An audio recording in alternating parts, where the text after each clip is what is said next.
Well, welcome to the Speak with People podcast. We exist because words matter, and we believe healthy communication is oxygen for your relationships. So whether you communicate one-on-one, on a team, from a stage, from behind a screen, we hope to challenge you and encourage you to choose to communicate in healthy ways. We know you will change your world for the better if you do. Well, my name is Jason Raitz, and I am honored to be your host. I am joined with my co-host, Dennis Poulette. Hello, Dennis. Been a while. It has been a while. It's been a while. Sorry. Just have to pull out the old, wow. I don't know if that's Creed or whoever that was. But, Dennis, I just wanted you to know I'm very grateful for you, and I just can't thank you enough for all of your help in my life. Thank you. Did you see what I just did there? I did. It was the power of encouragement. Makes me feel so good. It was the power of encouragement. And that's what we're talking about on today's episode. The power of encouragement, how to encourage, why we don't encourage people more often, how we can specifically encourage people. I can't wait. This is going to be fantastic. It is. It's going to be great. Here's my assumption. You tell me if I'm wrong or not. My assumption is that I think the average person is running on about a quarter tank of encouragement. Probably fumes. Okay, so you're going even I'm going lower. low, yeah. You're going Yeah, even lower. Okay. Yeah. Why do you think we live in such an encouragement-less world? I think it's probably because, like, most of the time, well, I'm wired to see the negative. So I would rather complain than encourage. I think those are like two opposite sides of the coin. So I would, most of the time, when I do a self-evaluation, I find myself saying the negative things over the positive things. And so about anything, like it can be like the coffee, or it can be the service, or it can be, I go to Starbucks and everybody was nice except for that one person. Right. And so what kind of review do you leave? Right. You're so right. In my own life recently, I've kind of become what I'll say is an Instagram celebrity, because I put up a reel not too long ago, and I did a reel that was super encouraging about this kind of idea, words that matter, and I got a handful of views. But then I did a reel about how I was wondering why this big giant truck had to park in backwards to a parking spot in the Chick-fil-A parking lot, and they backed up traffic. It was obvious they could have went to the simple one. I thought it was going to be funny. It was not. It was taken as, I don't know what it's taken, but it's crossed 20,000 views. We're approaching 350 comments. And they're all encouraging, I'm sure. I read some of them. They're not very encouraging. They are not encouraging. I've been called a male Karen. I've been called a leftist. It's been said over and over that this guy must drive a Prius. I'm like, do they not read each other's like really negative Those comments? are the ones you're allowed to say on air. Yeah, that's it. But you're right. We just gravitate towards the negative.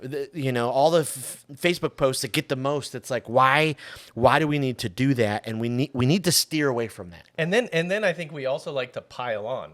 Yes. So like one person's negative, then all of a sudden that unlocks this freedom for other people to be negative, and then other people to be negative. And yes. So the original question is, why are people running on fumes of encouragement? Right. And most of the time, I think it's not just because we see the negative, but I think we enjoy participating in negativity. Absolutely. So absolutely. Yeah. And it's hard to stop. It is. It's hard to stop. If Even when you have sitting around a table of people and they start complaining about something, you just got to get yours in. You're like, oh yeah, that same thing happened to me the other day, or I think the same way. Nobody really wants to be that one person that stands up and says, well, I kind of liked it. Right. It's tough. And it's hard to be the Ted Lasso in the group. You know me, I love the show Ted Lasso. He's just so positive and encouraging all the time. Like he just takes these, horrible situations and he just looks at the other side. It's just tough sometimes. We got to be a Ted Lasso in a Roy Kent world. That's going in the YouTube description. That will help us. Here's a reality. Like not everyone needs a steady stream for the most part of encouragement. And even people who maybe aren't even wired to, if you go through all the love languages, obviously one of the love languages are words of encouragement. But then even on the Enneagram, if you got somebody like an 8 who's like, super businessy, down to business, a 3 who's super driven, or if you go like to the disc and a high D who's just a driver, they got to go. Even those people, I have found working with them, serving with them, being around them, being friends with them, even they need like some encouragement some days. And so, one of the most helpful things that you can do is do some homework on your own in the study of people. Because when you know a couple of these people personality assessments, it will really help your relationships. If you dive into the DISC a little bit, or Myers-Briggs, or Enneagram, or Patrick Lencioni's new one, the Working Geniuses, if you're able to go, oh, okay. I was at Life Church once in Oklahoma, and Life Church has like 3,900 campuses or something. I mean, Yeah. It's just an amazing amount of campuses. But I was at their main one, and it was incredible. Like, it was a great setup. But I was able to walk through the office area, and all the offices, all the workstations, on their nameplate, they had listed their Myers-Briggs and their Enneagram. And so for me, what it said was, oh, that's right. I'm walking into ENFJ, or I'm walking into a 4's office. It gave me like some buffer or some heads up on, okay, because I know a little bit about ENFJ and a 4, because that's me, I know how to talk to them a little bit. Yeah. Yeah, it is good to know how somebody's going to respond. Like, it's just in like, even if you don't go down that path of all of the scientific stuff that happens, but just to know, I mean, your friends, your family, how they're going to respond. Like when you're a parent, you kind of learn your kids. Mm-hmm. And you have to know, okay, this kid responds better whenever I do that. Like, when my son was really little, he would always, I was like, oh, well, you have to learn that, you can't do this with him because this is going to trigger something right. negative or a crazy response, right? So I would always have to kind of like remind myself of that, but also remind other people. And so I think that's, you can do that without even necessarily reading. Maybe you're not a book person. Maybe right. you're not right. going to learn Enneagram. Maybe you don't. Just be around them. Yeah, just get to know them. Kind of observe first, and then Absolutely. figure out how to respond and talk to people. Absolutely. That's just a huge. Okay, so here's the thing. Why don't we encourage more? Like, why don't we? Because I think we're probably like, I would agree. We're probably on fumes. Our encouragement take is on fumes. But I bet like our tank of what we encourage is probably not much more. Like maybe that's actually a quarter tank of, the encouragement we actually give. How much you give. So why is it? Why don't we? I think the biggest excuse is we're busy. Everybody's busy. They're busy. We're busy. We got a million things going on. And then we look at our screen time on our iPhone, and we're so busy responding to the 360 comments on Instagram that are calling us male Karens that we don't have time to encourage other people. Or I gotta watch those videos because when I see that little kitten try to climb the Christmas tree, oh man, it just brings such little joy to my heart. Right. Yeah. Or the bridal party's trying to do a dance and it's just horrible, and it gives me that little chuckle. But I think we're busy. I think another reason we don't encourage is I think we assume that person already knows how I feel and think, and I'm like, why do I need to tell them again? Yeah, I think that's an excuse sometimes. Yep. Yeah, I mean, I think it's unfortunately we don't realize how much other people are battling in their own lives. Like, we think, oh, I'm the only one who has these problems. I'm the only one who struggles with this. I'm the only one who does this. And so we don't necessarily think, hey, I probably ought to, thank the cashier at Publix for going out of their way to help me find this thing, or whatever, not knowing that before they came to work that day, they were in a fight and whatever, all that stuff. So I think maybe it's that we're not necessarily, we don't understand, that quote of everyone's got to struggle. Right. I think sometimes we forget that. Yeah. Stop looking at everyone's highlight reel, that whole kind of thing. Because I think social media plays into it as well. Because I think this is just my own personal opinion, but I think down deep we're all prideful and arrogant. And I think it chaps us sometimes. Chaps us. Hello. It chaps us when Chaps or britches. when someone else succeeds. Yeah. And I think that holds us back from encouraging because we look at social media and we're like, oh, great.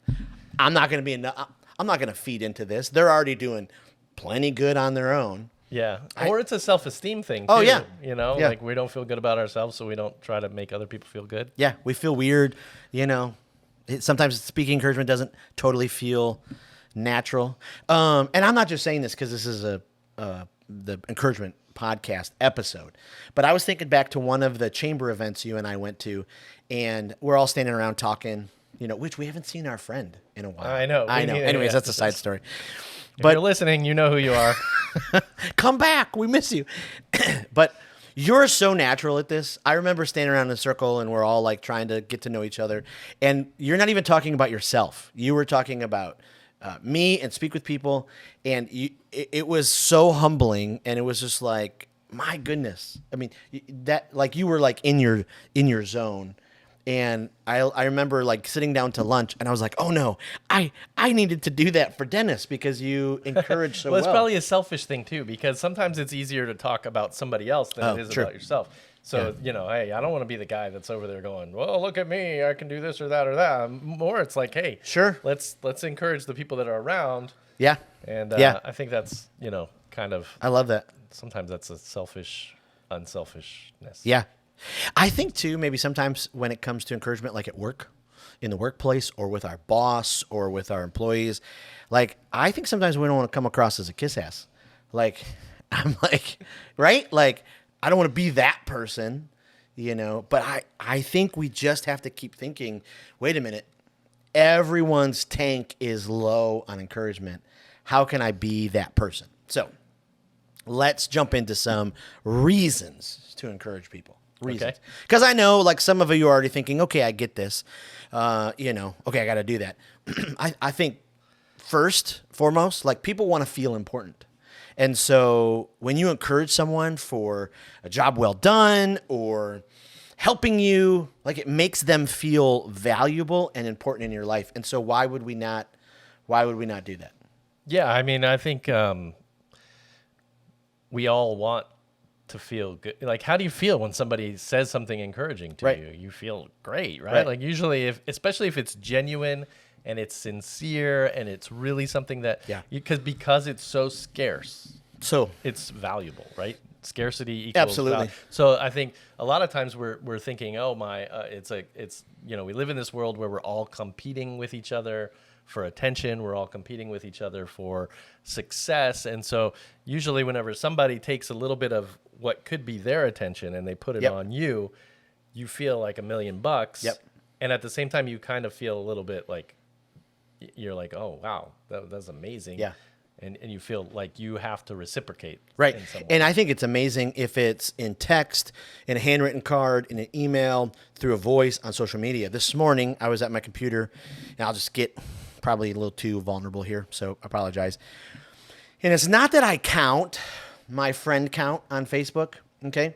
But my personal one, I hit the limit, right? So you can only hit the limit, and then it's real easy. Humble brag. Sorry. Keep Yeah, going. no, that's great. Yeah, too many friends. They wouldn't let anybody else be my friend. But it's real easy That's then. a great job, though. I'm not jealous at all. I'm encouraging you in that. Whatever. Your YouTube channel has like 50,000 or whatever. But I noticed that the number was like, wow, it was substantially lower. And I was not It's substantially. because of that one Instagram post that you posted. It could have been 10, 15. It was lower. I was like, so then I just selfishly, like I went and I checked a couple of ones that I suspected. And there's some people who unfriended me. And I was like, I don't even know. I don't even know if I've been unfriended or if I've ever done the unfriending. But it was like such a like little blow. And I was like, okay, it's not a big deal. But then as I was scrolling through Facebook, last Friday I spoke in an event, and the leader who brought me in, who booked me, they wrote some incredibly kind things on my Facebook page, and it was like, whoom, you know, like It's like that hit. the encouragement tank was like, Yeah. and then it was like, okay, all right, Yep, here we yep. go. And so we need that. When I was in Mexico and I was learning Spanish, There was nothing worse. So I would walk into my class, like Spanish second language, blah blah blah. I had learned Spanish. I was sitting there. I was going to teach, and if somebody said in the morning, "Hey, your Spanish is not that great," my day was shot. But if I walked in and somebody was like, "Oh my goodness, you sound just like us, and you speak great Spanish," blah blah, I was like, I can conquer Top the of the world world today. Yep. So it's Top kind of of the the world. same thing with Facebook. Top of the world. Rachel Wolkin has a great quote. She says, "Be mindful when it comes to your words. A string of some that don't mean much to you may stick with someone else for a lifetime." I mean, that's just crazy about how powerful words are. I can remember 1999, I think. There's a gentleman in my life who's a mentor. His name was Riley Rickert. I wrote about him in a recent blog on the Speak With People page. So if you've never checked out our blog, speakwithpeople.com, go to the resources and hit blog. We do lots of leadership articles. But I talked about some mentors that were in my life, and Raleigh was one of them. And Raleigh had like my dream job. Raleigh was the producer for like big giant events. So like all of the National Youth Worker events, Dare to Share, Promise Keeper, all those kind of things. He was the producer. So he had like, it was really fun. But he came to me once and he sat me down and he said, "Jason, you're really good at leading worship and you're really good at speaking, but you can't be really good at both. And so you have to pick. Like, if you're going to keep doing one of them, you should really pick." And those were, like, 1999 is a long time ago.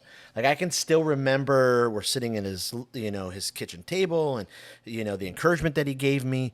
And so, it really did make me feel important, or, it gave me that shot and a boost because I was like, okay, he really cares for me and he's speaking truth into my life. And it was huge. So reasons to encourage. People feel important. Second one, like, it really, really does reinforce the right things.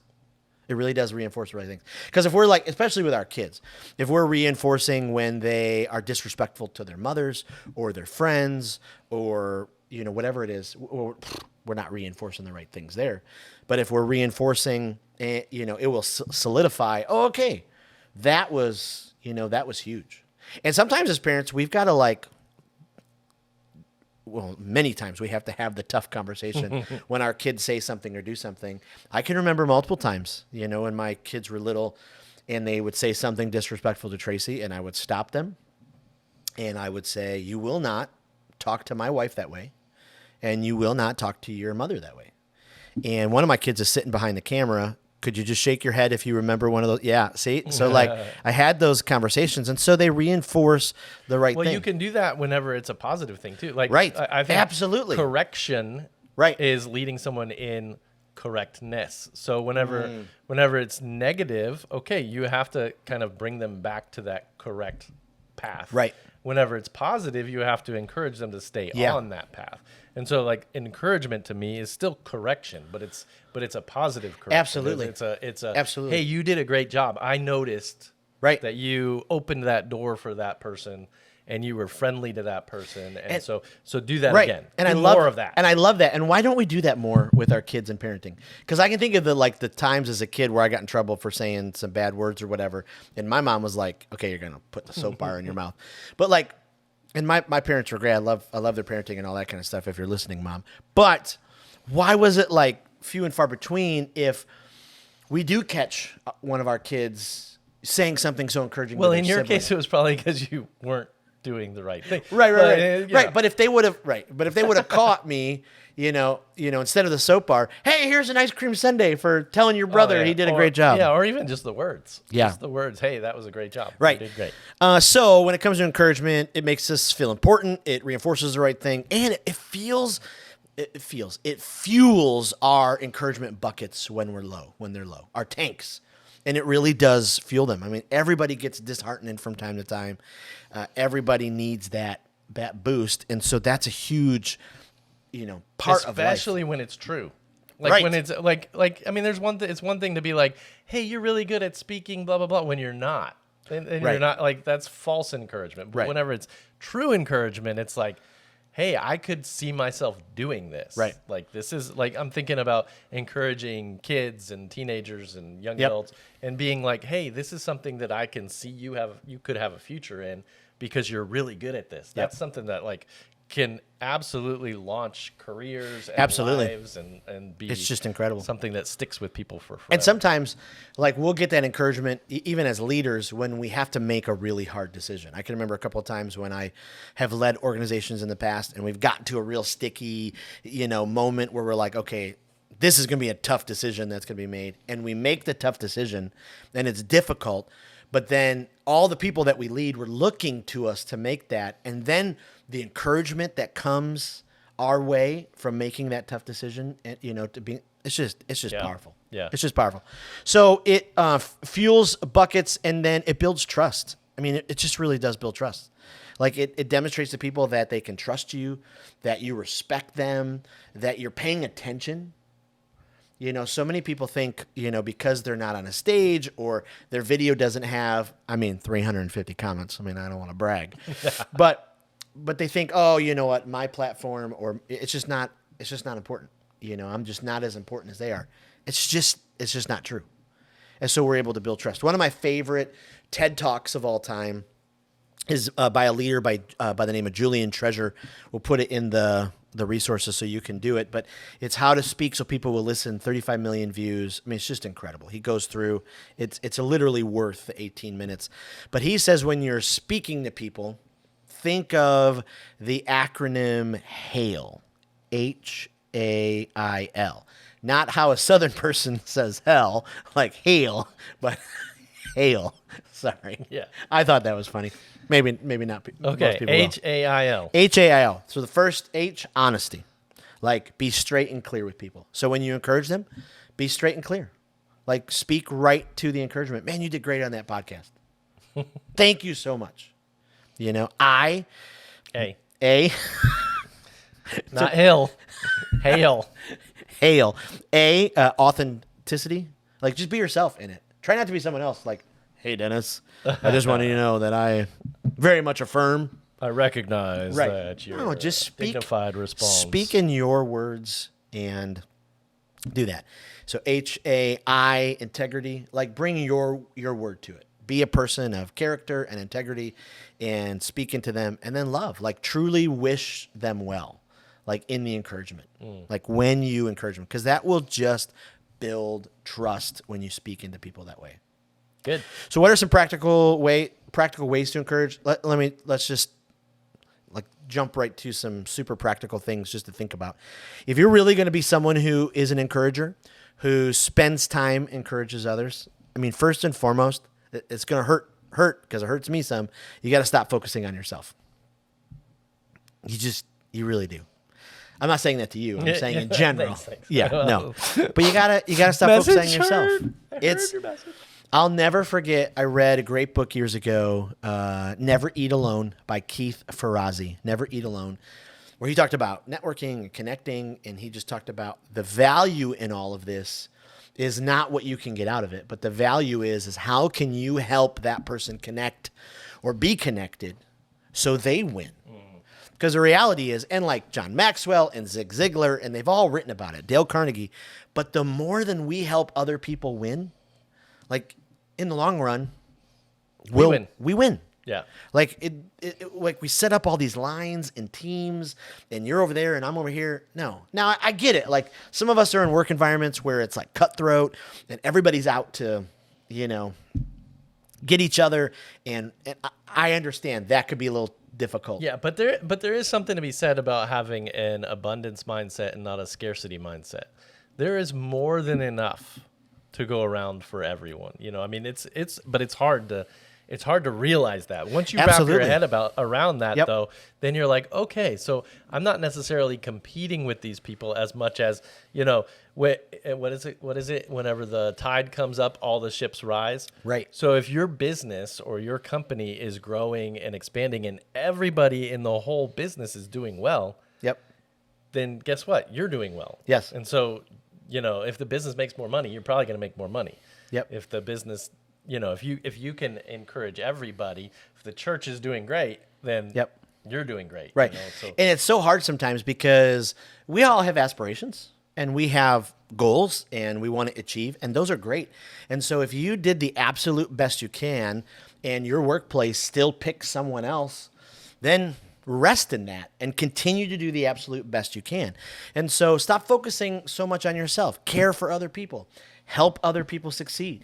As someone who has led staff for a bunch of years, one of the things that I've done with this, and I just actually talked to somebody about it Friday, I've created in years past, I've created a document that I've called the Staff Clarity Doc. And so it's just a real simple Google spreadsheet. There's like 4 or 5 sheets on the bottom. And so the first sheet is just all of their primary information, their names, their birthdays, their spouse's name, their birthdays, their kids' names, where they live, kind of piece of their story. Because really at the end of the day, I want to be an expert in the people that I lead. It's the same way in my home. It's the same way, in my workplace. Like I want to know them. I want to care for them. And so another sheet would have all of their Enneagram and DISC and Myers-Briggs. So then I know, okay, Dennis, you're probably a INFP or I don't know what you are, but What'd you call me? exactly. So then I have that kind of, and then the third sheet would be all of their favorites. So one of the ways that I've encouraged people in the past is I try to remember things about their lives, and then I surprise them with it. So like, on their birthday, they're going to get their favorite candies, on their anniversary, on their work anniversary, they're going to get their favorite book, all that kind of stuff. So I have all the favorites laid out. So then in the future, we can kind of go back and be able to do that. And then the last sheet is just some of their goals and dreams and ambitions and all that kind of stuff. But that little simple exercise has helped me over the years lead people to even focus even more on them, care for them even more. And I think that could be helpful for some of you. I think as well, reading a book like Never Eat Alone that I mentioned, or reading How to Win Friends and Influence People by Dale Carnegie. I mean, it's like the foundation book for when it comes to this, sort of thing. I think also if you're going to stop focusing on yourself when you meet with people, we've talked about this on the podcast before, put your phone down, put it away. Don't look at your watch. Bring a notebook when you meet with that person, because then you can take notes on what they are talking about, what they love. Come with great questions. If you're going to meet with somebody over coffee, or you're going to get on the phone, like think through. It only takes 30 seconds. Think through. Don't just ask the questions like, how are you? How are you doing? How's life? Read a book called Cues by Vanessa Van Edwards, who runs The Science of People, and you'll get a resource of hundreds of great questions. Hundreds of great questions. Do you work at Panera often? Do you like it? Whatever it is. Like I was speaking because I know you work a Panera booth, That's right. And often. So stop focusing on yourself. And then I would start with people closest to you if you're not ready to start, with, like the other day I'm at Publix.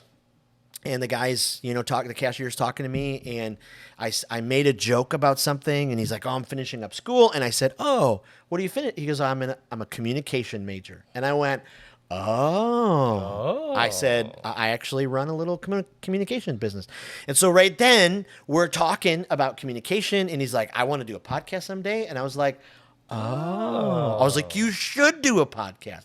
My podcast, if you want to listen to it, is Speak with People. His name was John. Here's my card. And I had the Speak with People card in my pocket, and I handed it to him. Like, it was just and I was like, if you're not ready for those type of interactions, start with your home team. I've talked about this before in the podcast.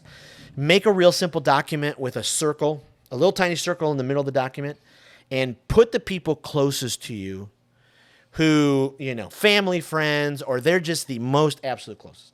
Then do a circle a little bit bigger, and then a circle, and then a circle, and then a circle. Do 5 circles.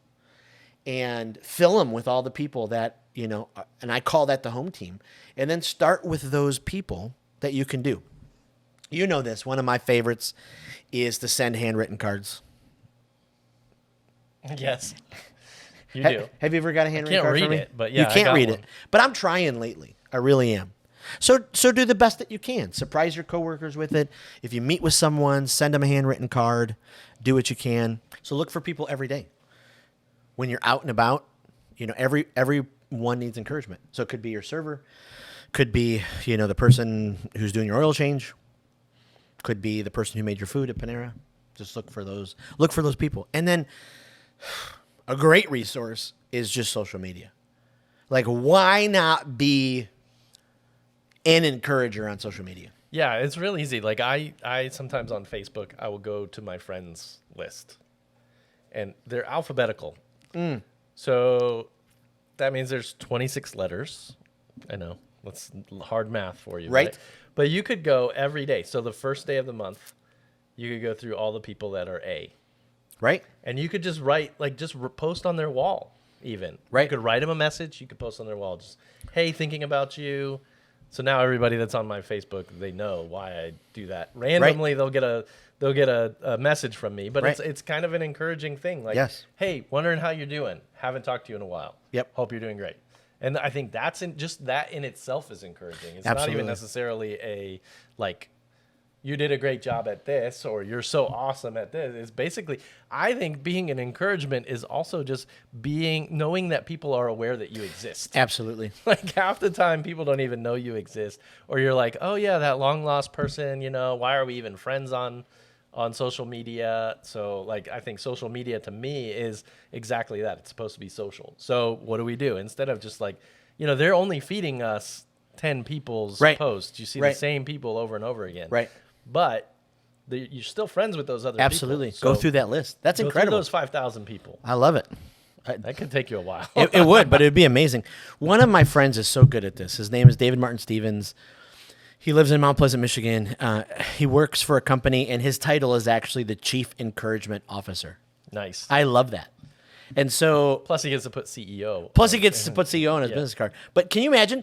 Be the Chief Encouragement Officer of your social media, of your Facebook list, of your Instagram. Of those circles that you have. Those circles. Why not spend, even if it's 5 minutes a week? You can shoot off, I don't know, 20 messages in that time.